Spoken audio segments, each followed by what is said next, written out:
Pernah melihat yang seperti ini? Turun lagi, duduk dulu. Begitu mau menopang, ini tadi dia praktekkan begini. Pernah melihat yang terkepal begini? Bisa praktekkan kepal seperti ini, kemudian bangkit. Pernah melihat yang seperti ini? Baik, yang ketiga, turun lagi, duduk. Dia tidak menopang begini, tidak mengepal begini, tapi dilutut seperti ini, kemudian bangkit. Pernah melihat yang begini? Pernah. Bukan hanya pernah, jangan-jangan dari tiga ini Anda pelakunya, ya kan? Baik.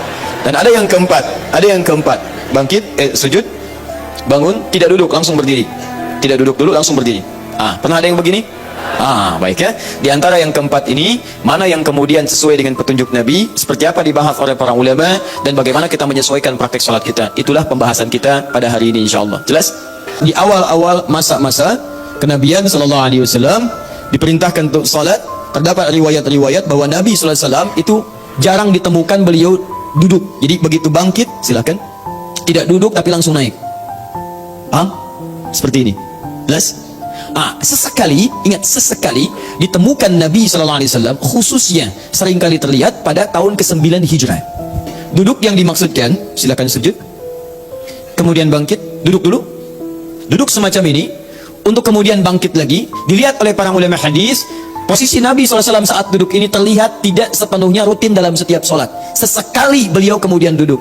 Dianalisislah kemudian kapan sesekali itu, yang seringnya terjadi kemudian di akhir tahun sebelum wafatnya Nabi, khususnya tahun ke-9 Hijrah.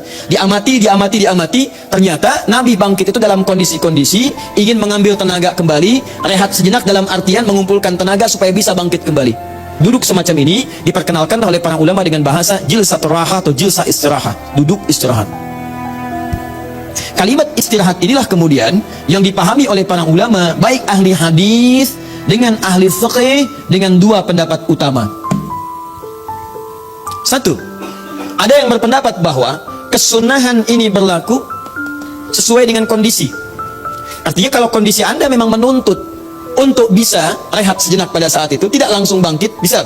Kalau bangkit dari sujud Anda terlampau misalnya, gerakan cepat terlalu capek, atau kondisinya misalnya menyulitkan, dari mulai sujud tiba-tiba langsung bangkit menyulitkan bagi Anda, maka berlaku kesunahan ini, sunnah hukumnya dan berpahala ketika Anda duduk. Paham?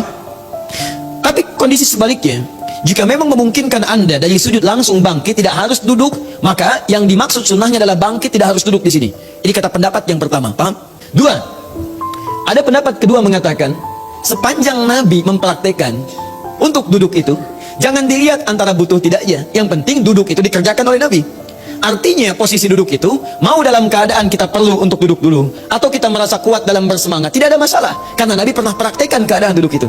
Dan Nabi pernah tunjukkan pada satu kaum di tahun 9 Hijrah, kata Nabi, memberikan contoh pada mereka, lakukan seperti ini, duduk dulu. Dan tidak semua orang yang hadir pada saat itu memiliki fisik kondisi seperti Nabi. Artinya dia butuh istirahat, ada yang semangat, ada yang kuat. Ini menunjukkan pada pendapat yang kedua, tidak ada masalah, duduk itu sangat dianjurkan. Sunnah di situ, baik dalam keadaan Anda misal sedang butuh tenaga, atau bahkan sedang kuat semangat, maka dianjurkan duduk terlebih dahulu sebagai contoh dari Nabi SAW.